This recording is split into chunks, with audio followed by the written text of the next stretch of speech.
Hi, how's it going?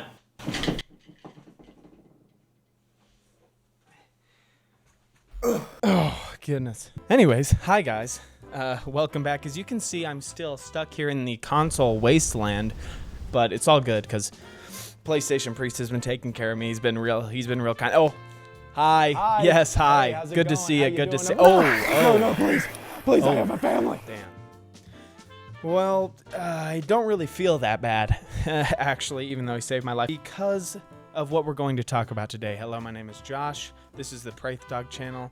Please subscribe if you haven't. I make a decent amount of videos. I try and take my time on the longer, more, in-depth ones, but I would appreciate that. But essentially what we're going to be talking about today is kind of a continuation to my last video, which, if you didn't see, was essentially just a rundown of the console wars and, just it's called the console wars in the curious case of who killed Xbox, right? Because it's no secret that over the years, Xbox has kind of been floundering and bleeding out. And it was kind of just trying to dive into the story of the entire console wars, right? And then look at what exactly happened for Xbox to have such a fall from grace, right? So that's kind of what this video right now is going to be, is kind of a continuation of that. And don't worry, you don't have to watch that to understand this video. But if you would, I would very much appreciate you watching that video, right? I put a lot of work into that video. I am very proud of it, and I think you would like it. So please go give that a watch if you would. But anyways, let's just get right back into this, because one of the things about that video that I feel like I could have probably done better is that it's no secret that I am a PlayStation boy at heart, and I admit that at the end of the video, but I feel like a lot of it may have came off as me just being a PlayStation glazer, right? I tried to kind of include a lot of the things that PlayStation was doing that was bad, especially in the newer generation and the PS3 era of things, but I feel like I probably focused less than I could have on some of the shady things PlayStation has done, and probably focused more on the crappy things Xbox has done. And granted, that's kind of the point of the video, right? But at the same time, I don't want to come off like I'm being one-sided. So that's essentially kind of what we're going to look at today, is specifically recently some of the terrible things PlayStation has been doing and some of the better things Xbox has been doing as of late. At the end of my previous video, I essentially said how during making that video, I felt like every day something terrible was happening within the gaming space that I felt like needed to be included in the video. And that's kind of just what made the current gen portion of that video. I tried to keep it more just kind of light, and not light, I guess it's not very light at all, but fun and just kind of like goofy and stuff, and trying to make a point rather than be completely in-depth about what's going on in the gaming space today. And so that's kind of what I'm going to try and cover, because I feel like I didn't get to do that portion of the video justice with what's going on right now in gaming, so that's kind of what we're going to look over. So yeah, you see the title of the slide. It's please stop making my life a living hell. And we're basically just going to start in a position that maybe Xbox isn't dead. Right? In my video, I kind of was talking about who killed Xbox, why, how, what happened, and in a way I stand behind that, because the path that Xbox was on was a very dangerous one, and it did look like Xbox was going to be dead, and they still could be if they don't play their cards right. But recently, it's Xbox's new CEO, Asha Sharma, has been doing some pretty good things, or at least hinting at doing some pretty good things that I could envision possibly bringing Xbox kind of into the gaming fold and becoming once again a legitimate competition to PlayStation. So let's just look at those, right? Like what are we doing here? Game Pass price decreases is first up on the list for what Xbox has done recently to improve themselves. So let's just take a gander at what it is, right? So we're essentially looking at Game Pass Ultimate is going to drop from $29.99 to $22.99, which is like not really much of a drop, especially considering it used to be $14.99. But at the same time, it is nice to see a subscription price drop. Like, that never happens nowadays. So even though it's not much, it is still like completely out of left field for a technology company to drop a price of a subscription. We only see them just keep continuously going up nowadays. So that's pretty cool that they actually did that, and hopefully goes to show that they understand that the current model of Game Pass is just completely unsustainable. And ask anyone I know. I've said this since Game Pass came out. Like, it is a tremendous value for the customer, right? It is, like, without a doubt, tremendous value for the customer. But I never could see how this was going to be financially sustainable for Microsoft. Like, with new games coming out day one on Game Pass for $15 a month, big games like the new Halo, like, you are eating a lot of upfront game purchase with the hopes that continued subscriptions will end up eclipsing that. But with the amount of games that are on Game Pass too, it seems almost impossible for that to be the case, right? So that was kind of my concern, and I believe I've been proven right.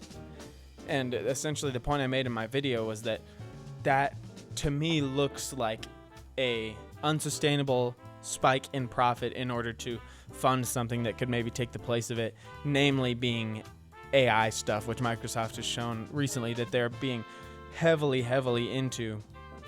And even the new CEO was someone who had ties with AI companies. That's kind of what she did previously before she got this position, which made me very, very worried, but we're going to talk about that a little bit later. Anyways, part of this price decrease also means that they're going to be taking the new Call of Duty titles off of Game Pass on day one. So that's not going to happen anymore, which I think is a good thing, but I can understand why some Game Pass owners feel a little, burnt there, because this was the promise, was that these things are going to come out on day one, and that's why you kind of buy into it. But granted, they are at least giving you some money back for this, for this kind of inconvenience. But at the end of the day, it's like, if you're playing Call of Duty in the big 2.6, bruh, you got bigger fish to fry. Dude, you have some bigger fish to fry. And obviously, I'm being facetious. It's okay to play Call of Duty, but I would hope that if you're playing, you also understand how kind of bad stuff is with them right now. And hopefully they can bring it back. That's for my next video, though, so we're going to stop right there. But essentially, Call of Duty will be added to Game Pass and PC Game Pass during the following holiday season about a year later. So that's what the price drop is at the cost of, right? And it does say that existing Call of Duty titles already in the library will continue to be there, so that's good, right? It's just moving forward that it's going to be changed, which I think generally is a good thing. And I don't know who on God's green earth thought at Xbox that putting Call of Duty on Game Pass day one was a good financial idea. Like, the probably best selling game franchise of all time, besides maybe Pokemon, you're going to charge people $15 a month for it instead of a full $70 like you always have, and expect there not to be some sort of drop off. Like, I just never understood it. It's like, I'm still befuddled by that, right? But clearly this lady was befuddled too, as she kind of changed the things that the previous guard of Xbox has done, who towards the end of their tenure, it seemed like they just thought Xbox was dead in the water, right? That there was, nothing to be done for Xbox. So at least she's kind of trying to fix some of the stuff that Phil Spencer and them did, seemingly just on a whim, because they, didn't feel like trying to fix anything. And that's oversimplifying, but it's just kind of ridiculous with him saying stuff like making good games isn't going to fix, the problems they have, and admitting that they lost the console wars. It's just kind of like, it seemed like the previous regime just didn't care anymore. And it's nice to see someone behind the wheel who actually cares about making Xbox a good brand again. Hopefully, from the things she said so far, that's what it looks like. But yeah, that's just a really good thing that I think that they're doing, is lowering the prices. Even if it's not by a lot, it just kind of shows their commitment to at least trying to improve, and understanding that they have really been terrible. They've been terrible for a while now. And kind of speaking on the CEO, Asha Sharma, how I said she was from an AI company, and that's something that worried me. Also, in this statement about the stuff they're changing and doing, it says that they're going to be reevaluating their approach on exclusivity, right? As you may probably know, that the remake of Halo CE, the first Halo game, is coming out not just on Xbox, but on PlayStation as well. That's the first Halo game to ever do that. And that was a decision made by that previous regime, who seems like they kind of just didn't care about Xbox anymore and are just trying to maximize profits while they can, because they believe that Xbox is kind of a dying thing, which is why I made the video, right? But essentially, this statement is about how they don't say anything specifically, but it sounds like moving forward, they're kind of probably not going to go down the route of, no more exclusivity for games like Halo and stuff like that, which who knows, maybe it's different for Halo, because, I've seen a lot of people online saying that because of how big of a title Halo is, it's like, for the success of Xbox, it is advantageous for them to keep Halo exclusive on Xbox, right? But for the success of Halo as a brand, it would probably be much more advantageous to make it no longer exclusive, right? Because Halo is this thing that back in the day, even though it was just on Xbox, it was still competing with Call of Duty, right? Like, it was like Halo and Call of Duty, like those are the two first-person shooters. And like, there was a lot of people who rightfully so probably were in the camp that Halo was the better product in the first-person shooter space than Call of Duty at the time. I don't know if I'd say that. They're really close, right? They're like neck and neck, and I can understand why people would say that for Halo, but I can also understand why people would say that for Call of Duty. So there's a lot to this, but essentially it seems like they're going to be backing off on this no exclusivity stuff and kind of moving back towards what they were originally doing. And in part of that, she also mentions that they're changing their approach to exclusivity, widowing, and AI. So I assume that widowing is probably maybe like a kind of shutting down games that people don't play anymore, and kind of that thing with the stop killing games movement that I did kind of cover in my video also, where it's like people aren't playing it and the studios pull the servers on it and it's completely unplayable now. So maybe that's kind of what she's talking about. If so, I hope that's what she's talking about, because that's just another great thing that they could be doing and setting the tone for the games industry. But the and AI thing is really promising to me too, because like I said, one of my biggest worries with her was that her coming from an AI background might be problematic in the gaming space, because maybe she'll just kind of shovel some more AI slop in there. And from that, what I take from it is hopefully she's saying we will be reevaluating the way we use AI now, because we clearly see that people don't like it, namely in some of the stuff we've seen coming out of Halo Studios, formerly 343 Studios, in that there were reports that insiders say Halo Studio has generative AI woven into every aspect of its future game development. And that's just terrible.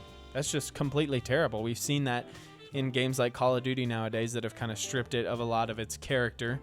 And even in the good things they do, you see like a freaking poster on the wall that's clearly made of AI, and it's like, you could have got somebody to do that, and it would have been so much better and added so much more atmosphere to the game. And it's a shame to see that on this new foot that the Halo franchise is stepping into, they could be just completely, AI slopping it. You know what I'm saying? Doing it AI sloppy style. What? And I don't want to see that. I don't think anybody wants to see that, and so hopefully what she's saying about, reevaluating the way they use AI is along those terms of like, let's take it down a notch, because even though she's from an AI field, hopefully she understands the detriment that AI does in general in many creative fields, right? But then another aspect to that is that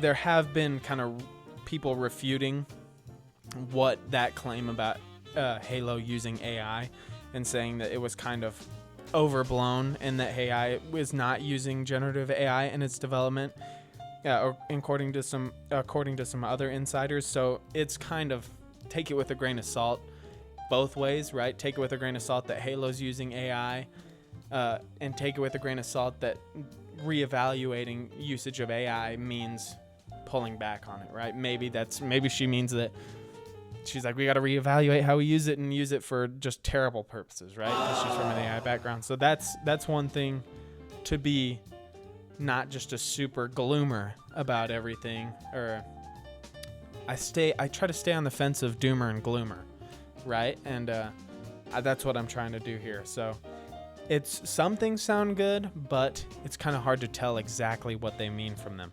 But moving on to another change that they made recently, the new logo. This is fire, dog. The new logo is fire, dog. It's very reminiscent of that OG Xbox menu and just the green energy emitting from it. I hated the minimalist design starting with the Xbox One. Like, that's not what you are.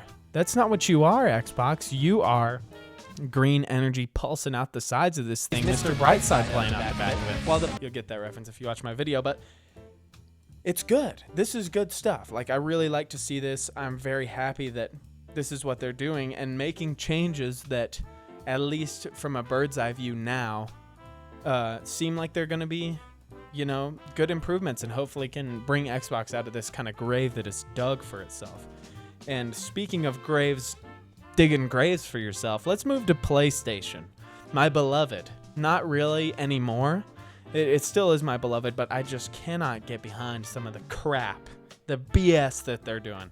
So I'm going to lead this off by kind of, another reference to my other video, but explaining it. So if you haven't watched it, you'll still understand. But essentially, the big thing that's came out, and you might have seen on social media, is that PlayStation has not. It's kind of foggy right now, but it looks like they've implemented a mandatory network check in order to be able to access your digital games that you purchased from the store. So essentially what it's looking like right now is that it's like a 30-day online DRM check-in for PlayStation digital games. Players could temporarily lose access if they don't keep their console online. So meaning that starting at this most recent update, which also had some more BS in it, we'll talk about later, PlayStation players, if you buy a game from the online store, you will be essentially required to check in online in order to authenticate the license of that game to be able to play it every 30 days, right? Which, if you watched my video, you'll know that the thing that I believe drove Xbox basically into their early grave that they're finally maybe crawling out of was that initially when the Xbox One was coming out, they wanted to implement essentially what PlayStation's doing right now, except it was a little worse because it was each day it would check, and then it would make it where essentially your games were inaccessible because they couldn't authenticate the license. But it's just crazy to see that this company in PlayStation, which literally clowned Xbox for doing that at the time,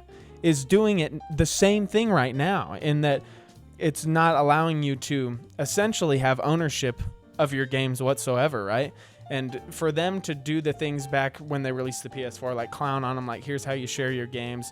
You won't require always being online. You won't require this. You won't require that. And it was such a huge moment for gaming in general. In fact, I even got a little sentimental and like emotional about it in the video about how cool of a thing they did was, and we don't really see it nowadays. For them to completely go back on it is just ridiculous. It's just ridiculous for them to do that. But essentially, yeah, this DRM check is just terrible. And while some may say, oh, well, what's the problem? Like, you're going to be online either way. It's not necessarily about the practicality and like the actual it in practice. It's the theory that PlayStation now can essentially revoke your ownership of a game because you choose not to engage in the online aspect of their console. They shouldn't have that kind of control over something that you've purchased, right? That's not cool. But yeah, and they kind of just further go to just do even more terrible things. Now there have been people asked the AI chatbot on PlayStation's website, like, oh, is this true? Is this really, happening, or is it just a bug? And the AI chatbot essentially said, yeah, this is true. But PlayStation support, like the actual humans, came out and denied it, but they denied it in a way where they didn't really say what it was. They just said, no, that's not true. And they were like, well, what is it? And they were like, ha, ha, hey, chill for real. That's not an answer. That's not an answer at all. So it's really kind of up in the air and foggy about what it is right now. If I was to guess, I think PlayStation probably rolled this out because they wanted to do this in order to have control of people's games and how they were able to play them, and kind of wanted to shadow drop it to see if people would notice and then see the backlash on it, to where if people really hate it, they can be like, oh, nope, that's just a bug. Sorry, guys. And if people didn't even notice, they just leave it there. So that's kind of what I think they did, and I think they failed miserably and done some terrible, terrible damage to their image at a time when Xbox is kind of surging back, right? Hi, I'm Josh from the future, here to talk about another thing that's happened since I was trying to make this video that I felt like, of course, had to be included in this video, right? And to keep it short and sweet, I was right. Right? No, just kidding, but kind of, but let's look into it. I'll be quick. Essentially, what we're looking at is that PlayStation did, in fact, address what's going on with the DRM stuff. So this happened after I made my video, so I just wanted to make sure I got this in there for you guys. And they essentially confirmed that there is a one-time check-in to confirm the license, but beyond that, players won't experience any interruptions. So essentially meaning that whenever you buy a game, there will be, within the first 30 days of you buying that game, they will check once in order to make sure that you are, connected online. I don't really know why, honestly. It seems here that the reason why they're kind of doing it is probably to be able to verify that people didn't try and get a refund on their game and then take their system offline to continue playing the game without having the refund, which is just like, okay, whatever. And I guess it's good that they're going to try and issue more refunds, because notoriously, for me at least, it's been a pain in the ass to get a refund on the PS5. So at least it's not as bad as it could be, but at the same time, it's kind of stupid. I mean, the only reason you're including it is because you want to make refunds more of a viable option on PS5, which is good. But why even include it at all? Because on Steam you can get refunds, and they don't implement some sort of mandatory DRM check to, to play your game. The game company themselves can do that, but Steam doesn't do that. So it's like, why would PlayStation do that? And I think what happened was, they ran it, they rolled it out, everybody hated it, and so they said, actually, just kidding, guys, it's really not that big of a deal. So, just wanted to keep you all up to date on what's happening. Essentially, it's a one-time DRM check. It's not going to happen over time, but at the same time, why is it even happening in the first place? What the hell? What the hell's going on? What the hell? And speaking of terrible damage to their image, they continue to mess things up by, I'm sure if you have a PlayStation, the other day you had to go through it, signed you out of everything, you had to agree to the new terms of service. That was essentially to implement what will happen here in a little bit, which is global age verification for everyone playing PlayStation. And they essentially say that it's for the purpose of preventing children from getting into, places they shouldn't be and stuff like that, and protecting children. And in a way, I understand that, but to me, it's clear that that is just an excuse in order to implement things that allow them to gather kind of more data on us and just, once again, have more control over the different features we have. And this kind of rolls into them monitoring the things that you say over voice chat and in-game chat, and, being able to essentially revoke your access to online play and stuff like that. So it's really just, while they kind of frame it as this thing where, oh, this is just for the sake of, age verification and protecting children, it seems more like this is a ploy at just, once again, having more control over your experience and being able to bar you from doing things, as well as getting a clearer profile on who you are as a customer in order to kind of sell you things and do things like the smart pricing they've been doing, which, if you don't know what that is, that's essentially PlayStation prices games differently on the store sale-wise based on the type of customer you are. So if you buy less games at full price, they'll give you more games for sale. But if you are like a person who buys new games whenever you play them and really engage with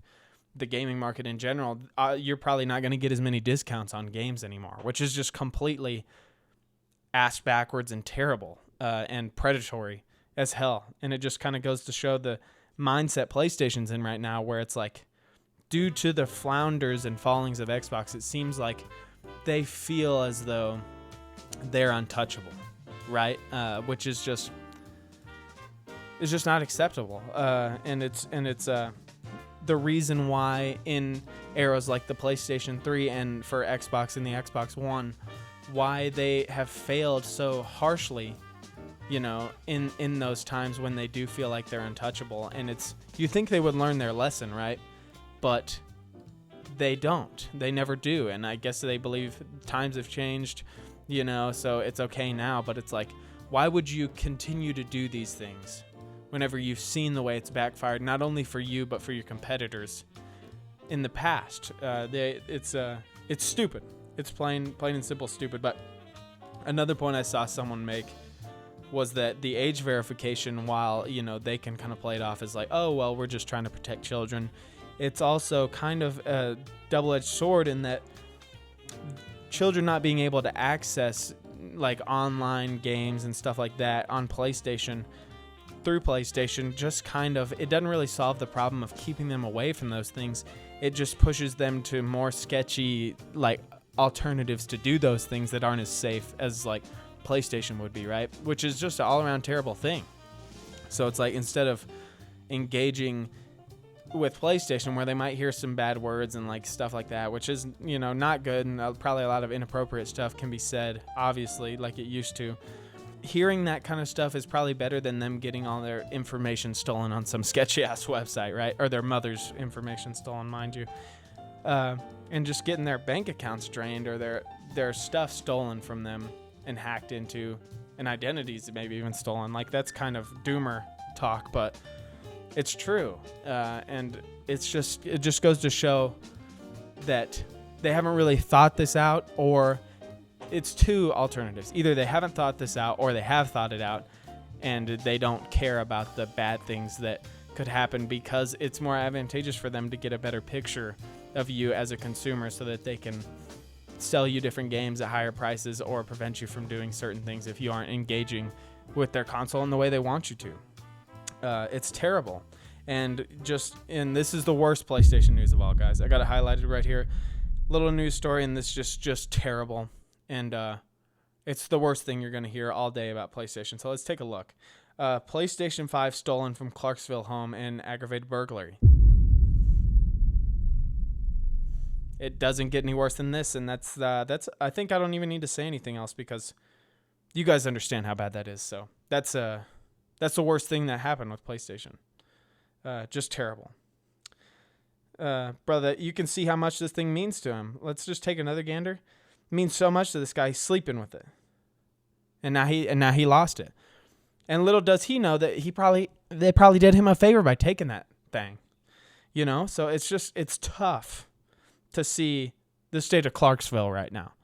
Anyways, moving on.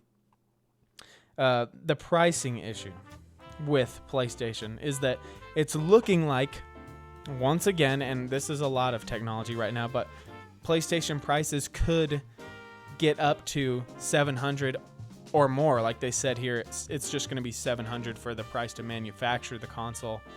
And odds are that they will probably end up pricing it higher than that in order to make some sort of a profit. And I know a lot of people will probably kind of point to the fact that, oh, well, a lot of times they do sell consoles at a loss, like the PS3 and other consoles, But I kind of found this thing, which is an interview with a guy who, was working on the PS1. And he said that it's kind of a misconception that consoles are always sold at a loss, and that it doesn't, and that happens constantly. That doesn't happen as much as we think it does. But he was kind of pointing to the fact that when the PlayStation 1 originally came out, they did in fact sell that at a pretty hefty loss. So it is possible that PlayStation has to make it for $750 and tries to sell it for like $600, but with their current business practices, I just cannot see that happening. I think it's going to be probably a $900 to $1,000 console, and And that's just tough because now you're in direct competition with the PC market, which kind of goes into the next point. And another bad thing that they're doing, and it's that they're going to stop bringing PS5 exclusives to PC. And here on Polygon it says because they're not selling. No, dude. No. They are bringing it off PC because they are about to have to be in direct competition with PC due to the price of their next console. As well as this next thing that Xbox is doing, which is pretty good, in that Xbox is going to have the ability, the next Xbox is going to have the ability to play PC games. So that's just an all-around win-win if you're an Xbox fan, right? Like that's just great news for you. And terrible news for PlayStation, because odds are if this is next PlayStation is going to be priced more like a PC, so is this Xbox, and we're just going to be in a spot where everything is expensive as hell. But at least for Xbox, you can play PC games on it. PlayStation, you can't play PC games on it. You have the PlayStation exclusives, but I'm not willing to pay $1,000 for a PS5 that's just a little bit better and can't play PC games on it when I could go buy the new Xbox, which can play PC games, or even the Steam machine, which is going to be able to obviously play PC games. Now, the pricing on the Steam machine is a little interesting, and it seems like they're kind of having trouble, getting it out, and they're kind of waiting for the prices to come down on a lot of stuff so that they can charge a decent price for it, because it seems like it's probably going to be super expensive with the way that the AI and the AI fueled RAM shortages kind of are right now. So it's going to be interesting, and my essential point is that PlayStation could be in a lot of trouble if they're going to have to charge almost $1,000 for their console, and there's alternative options on the market like Xbox, like the Steam machine, that are similarly priced but have access to the entire Steam library of games and mods and stuff like that, right? Why would I spend $1,000 on a PlayStation that I can just play console games on when I could spend $1,000 on the new Xbox or a Steam machine that I can play both console games and PC games on, right? So this is all kind of pointing towards PlayStation falling behind, and it kind of sucks because I just made a video about how Xbox is dying, right? But at this last moment, PlayStation has kind of made some really bad moves that are kind of pointing towards a future in which they could get stomped, right? Because if we're moving towards this hyper expensive gaming market, there at least needs to be the, trade-off of, well, now you can access more games through console as if you're on a PC, if you're going to pay that PC premium price.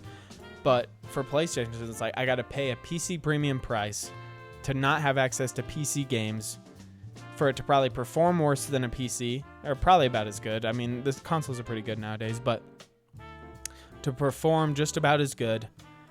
And also, I'm probably still going to have to pay for a subscription to play online games because it's a console that doesn't have access to PC stuff, which a lot of people are pointing towards the Xbox, saying they're probably going to have to make Xbox Live free. The Game Pass itself, obviously, what they're talking about is what they're going to do, but because they have all the things that PC gaming does with the PC games and stuff like that, they're probably going to have to just make online free like it is on PC. And that's going to even further screw over PlayStation, because they got to pay the same price for a console that can't play as many games, and I'm going to have to pay a subscription to even be able to play the online games on there. Why would I ever buy that? I love PlayStation, but I'm not going to buy a PS6 just for the sake of buying a PS6 when the Xbox looks like already it's just so much better. And the Steam machine's right around the corner as well. So in conclusion, why must it suck so bad? Why must gaming suck so bad sometimes? And I guess I shouldn't say that outright, because Xbox is making some good changes, but I just wish that things could be simpler. And hopefully we're on our way to a better world when PlayStation gets their fanny clapped because of this BS. Anyways, guys, I'm going to leave it at that so it doesn't get too long. Thank you so much for watching. Once again, please go watch my other video if you haven't. I hope you'll enjoy it. Leave a like if you like this video. Subscribe, because there's going to be more videos coming out. I'm going to try and be a little bit more consistent. And screw you, PlayStation. My friendship with PlayStation is over. My new best friend is Xbox. All right, see you later.